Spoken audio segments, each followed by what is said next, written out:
You wrote in your book, I was a terrible kid, just awful, one of the worst. I'm thinking like 150 grand. You're thinking, well, no.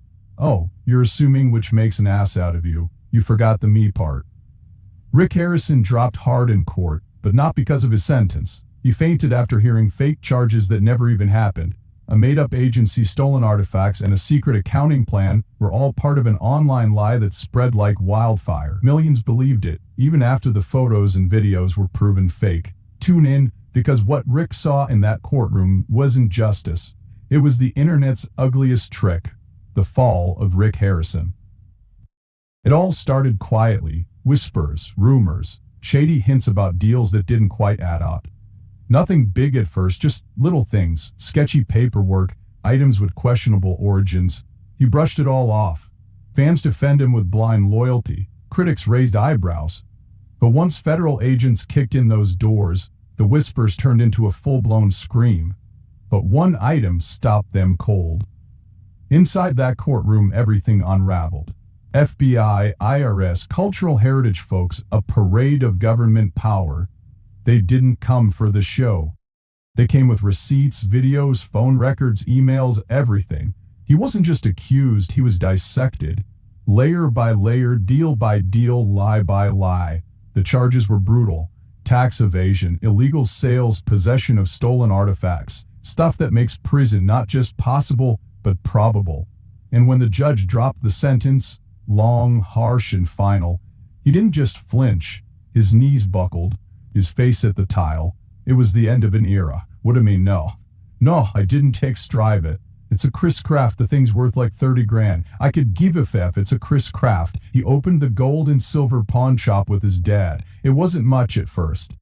Dusty counters. Cheap signs. They sold whatever people walked in with. Watches, tools, war medals. Sometimes it was valuable, sometimes it was trash. But he learned to spot the difference. The shot became a hit.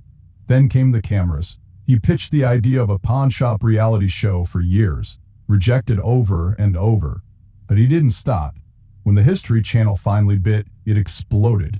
Pawn Stars hit screens and hit hard. Viewers loved the deals, the stories, the drama. But fame has a dark side. The shop turned into a tourist trap. Crowds, cameras, pressure. He expanded. Books, restaurants, BBQ joints. He went from pawn guy to full-blown celebrity. But the hustle never stopped, and maybe, just maybe, it went too far. Some of the shop's hottest items weren't just rare, they were radioactive. Gold coins from sunken ships, stolen paintings, war artifacts, ancient weapons, the kind of museums spent years hunting down. And him? He had them casually displayed in glass cases. Tell me about some of them. This is all Rolexes. This is all Rolexes. When the Fed showed up, they weren't guessing. They had dates, signatures, wire transfers. They claimed he undervalued items for tax purposes, then sold them for top dollar in private. The profits didn't always make it to the books. And worse, some of the items, they were never supposed to be for sale at all. This wasn't just sloppy bookkeeping. It was a criminal network built on hidden ledgers and middlemen. Prosecutors claimed he used fake names in deals, that he paid people under the table to keep quiet, that he built a maze of lies around a shop that pretended to be honest. The History Channel hit pause. Sponsors vanished. The pawn shop's lines got shorter. Vegas tourists started skipping the stop altogether. The business that once made him rich was now rotting from the inside out. And him? He stayed quiet, released a few bland statements, denied everything, claimed it was a misunderstanding, that the truth would come out. But the courtroom told a different story. And the sentence they handed down? It was long enough to bury any comeback. Reporters called it justice. Fans called it betrayal. But inside that courtroom, there was only one truth. Rick Harrison fell, and he fell hard. He used to be the guy who outsmarted everyone, who could look at a sword or coin and know its story, its value, its price. But in the end, the thing he couldn't appraise? His own risk, his own downfall. He used to judge others' treasures. Now he's judged and found wanting. If there's any lesson here, it's this. The past always comes back. Every receipt, every shady deal, every lie, they don't disappear. They pile up. And when they crash down, they don't miss. His collapse was loud, even in silence. It wasn't just a man falling, it was an empire imploding, and in its rubble, fans are left picking through the debris, wondering how they got fooled for so long. It all started with a whisper, a name dropped in passing, then came the leak. A former employee threw the first stone, claiming he had been hiding way more than old coins in dusty documents. This wasn't just about sketchy deals over antique rifles and war medals. Nope, we're talking about hidden books, secret messages, and enough dirt to bury a career. Allegedly, he had cooked up a shadow accounting system, one that kept the juicy stuff far from the IRS's greedy eyes. Cue the sirens. He was cuffed, locked up, then let out on bail the next morning, but the stink stuck. The courtroom wasn't the final blow. The real damage came after, and it was written in pixels. Emails and lies destroyed Rick. The charges weren't some weak slap on the wrist. We're talking serious heat, tax evasion, money laundering, trafficking stolen property, and cooking up illegal deals involving historical artifacts. It's a desk, but it's not really a desk. It's actually a gun. It's a gun desk. All stacked up one by one until even his own lawyer looked like he wanted to backpedal. Prosecutors had their receipts, and they kept coming. Emails, messages, ledgers, testimonies. One by one, old pals and former workers lined up, spilling stories that turned him from TV tough guy to courtroom cautionary tale. This wasn't a quick trial. It dragged on. Month after month, headline after headline. He showed up looking more tired each day, the weight of it all carved into his face. At first he played the usual role, cocky, defiant, arms crossed, mouth smirking, but the longer it went, the more that act slipped. He couldn't smile his way out of this one.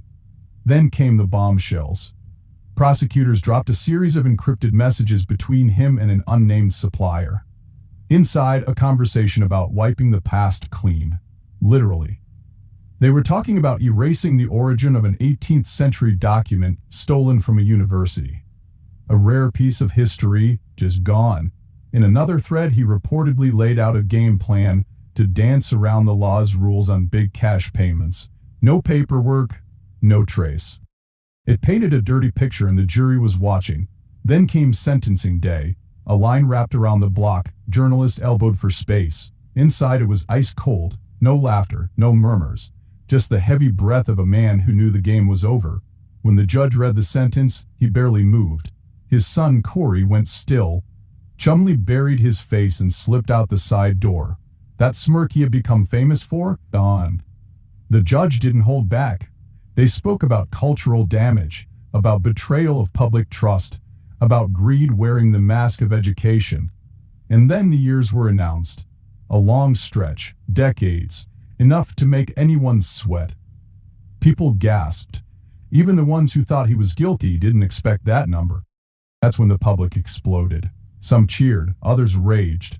A new campaign launched overnight. Hearts for Harrison. Petitions circled. Crowdfunding pages popped up. Fans argued this was cruel punishment. A harmless crime, they said. Nobody got hurt. But the counter-argument was clear. History did. His team filed an appeal immediately, called the sentence outrageous, claimed his civil rights had been trampled. They begged for bail during the appeal. Denied. The judge shut it down. Too risky, too shady, too late. And just like that, he was marched out. It doesn't matter if you thought it was a turkey feather. If it turns out to be a bald eagle feather, they're going to take it from you. They're going to find you $10,000 0 cents box. Cameras snapped, videos streamed, the internet lit up with clips of him in cuffs. The pawn shop king was now a prisoner. The transformation wasn't just physical, it was total. The History Channel didn't waste time. The moment the verdict dropped, they axed Pawn Stars, pulled reruns, yanked promotions. One press release, and it was like he never existed. They claimed a commitment to cultural respect. Others called it brand preservation. Either way, the message was clear. They were done with him. Corey tried to steer the ship. He revamped the shop's image, introduced stricter vetting for artifacts, partnered with museums to boost their credibility, started working with schools to teach ethical collecting. It was smart PR and probably necessary. 6 months later, in an emotional interview, Corey opened up. He talked about the betrayal, the regret, the uphill battle to keep the store alive. He read letters from fans, cried over memories, admitted things had gotten too loose too fast. Mistakes were made, and now they were paying for everyone. Chumlee spoke too. On a podcast, he remembered him as both mentor and mystery. Someone he loved, someone he didn't always understand. He talked about good times, hard truths, and the blind spots that let things spiral. His voice cracked. He meant every word. Meanwhile, every Sunday fans gathered outside the shop. Some lit candles. Others held prayer circles. They brought gifts, letters, and drawings, sent love to a man they still believed in. Whether that belief was blind or brave, it kept showing up. Inside prison, he stayed silent. No statements, no press. Just the occasional leak from his legal team hinting at new strategies, maybe a retrial. Nothing confirmed, but the hope lingered. For some, it was all they had left. The pawn shop itself became something different. Not just a store, but a symbol of scandal, of change, of legacy. Tourists still came, some out of curiosity, others in protest. Business slowed but never died. Corey refused to quit. He said his father taught him to fight, to hustle, to rebuild. Now he was doing exactly that. Analysts started weighing in. Cultural critics, legal experts, talking heads all took turns dissecting what his fall meant. Some called it justice served. Others said it was a warning. The line between smart business and shady dealings had never been thinner. The story hit college classrooms. Media studies courses used it as a case study. Law professors referenced the trial in lectures. It sounds like I made a good deal on it. You definitely made a good deal. All we're missing is the arm boats. Hey, where do we find the arm boats? Suddenly Rick Harrison wasn't just a TV personality. He was a lesson. And yet fans didn't disappear. They sent letters by the thousands, built websites, recorded tribute videos. He, despite everything, still had people in his corner. Whether from nostalgia, denial, or true belief, they stayed loyal. The headlines didn't stop with the verdict. They just got louder and a whole lot faker. Pawn Stars legend framed by fake news empire. There were rumors, whispered tips about others involved, deals that he didn't handle alone, potential leaks of uncharged co-conspirators, investigations into how deep the rot really went. Whether those rumors ever amount to anything remains to be seen, but they keep the story alive. Even now, years later, his name draws clicks. Any update sparks a frenzy. Every appeal deadline makes headlines. The legacy of Pawn Stars is no longer just quirky treasures and dramatic bargaining. It's court transcripts, media spin, and a man whose empire crumbled beneath his feet. This wasn't just a scandal, it was a transformation. The pawn shop legend became a cultural flashpoint, a face of ambition gone off the rails. Where does the story end?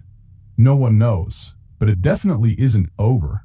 In early 2025, the internet blew up with one of the most ridiculous stories of the year. People swore up and down that Rick Harrison, the bald-headed boss from Pawn Stars, had passed out in court after getting hit with a life sentence. Headlines were loud, videos were everywhere, and comment sections turned into chaos. But underneath all that noise, nothing but hot air. No court drama, no collapse, no prison time, just a giant pile of nonsense cooked up for views. It all started with some YouTube videos that knew exactly what buttons to push. They slapped on titles like Rick Harrison Gets Life or Pawn Star Collapses in Courtroom and watched the views roll in by the millions. These videos stitched together fake news clips, AI-generated photos, dramatic voiceovers, and slow-motional reactions that looked like a bad soap opera. Some even threw in disclaimers hidden at the bottom, barely visible, claiming the content was for entertainment purposes only. As if that makes it fine to trick people. The lies didn't stop there. One of the wildest videos claimed that back in 2023, FBI agents, IRS investigators, and a totally made-up department called the Department of Cultural Heritage Protection raided his home. It reads like a bad crime thriller. Hold on. Since when do we only start buying American coins? Well, that was our rule. According to the video, they arrested him for smuggling artifacts and laundering money. No paperwork, no records, not even a single reliable news report, just a made-up story that spread like wildfire. The so-called evidence, AI manipulated images showing him in an orange jumpsuit, handcuffed, standing in front of a courthouse. Those pictures were flagged by AI detection tools as fake in a heartbeat, yet millions of people bought it. Some even shared them like they were sacred proof. They didn't care that it made zero sense. All they wanted was the thrill of drama, the rush of feeling like they knew something juicy before everyone else.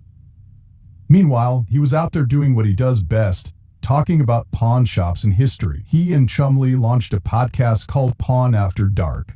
No prison bars, no guards, no steel beds, just two guys talking in the microphones about antiques and old stories. If that's life in prison, sign everyone up. To add another twist, in February 2025, the Las Vegas Review-Journal reported that Pawn Stars was on an indefinite break. The History Channel pulled the plug after more than 20 seasons. That was real, but people instantly linked it to the fake courtroom drama. They assumed the show stopped because he got locked up. In reality, the break had nothing to do with courts, cops, or collapses. It was just normal TV politics, contracts, ratings, and maybe a little burnout. Nothing happened. That's what. But the internet doesn't want to be boring. It wants scandal, it wants shock, and if it has to bend the tooth or break it completely, that's just part of the game now.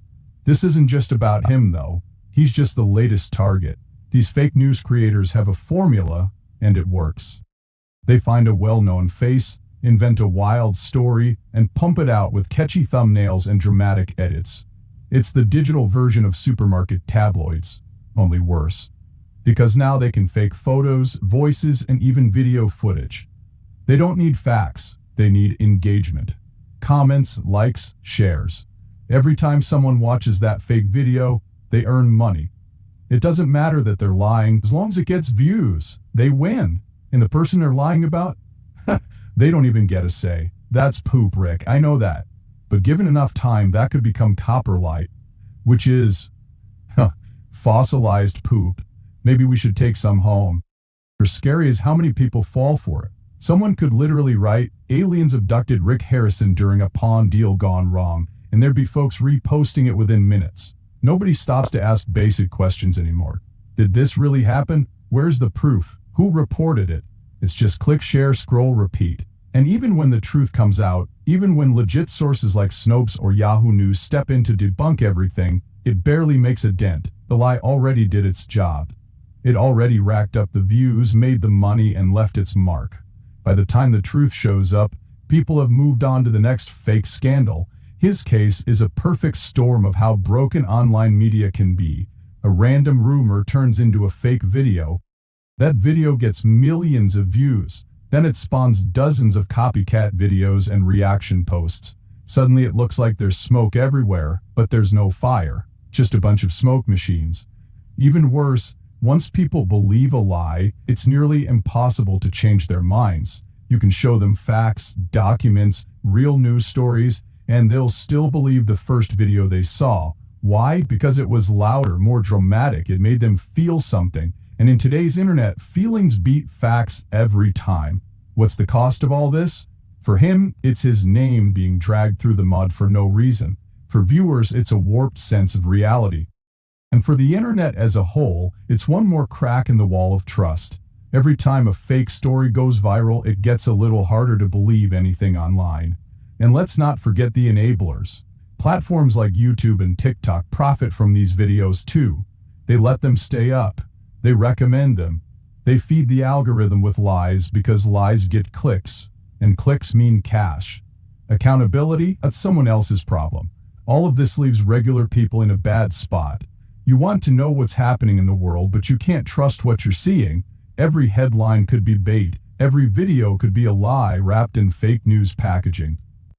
It's exhausting, and it's only getting worse. The Clap story is a perfect example of how far people will go to create fake drama. They invented a government agency, made up charges, faked arrest photos, and claimed he fainted in front of a judge, all without a shred of real evidence. And they got rewarded for it. And if this is where we're headed, if fake news is going to keep growing, fueled by AI and greed, then we all need to wise up. The more we click without thinking, the more we feed the beast. It's time to starve the beast. Demand better. Question everything. If a fake courtroom trauma fooled millions, what does that say about our desire for truth? Drop your thoughts below. Don't forget to like and subscribe for more wild revelations.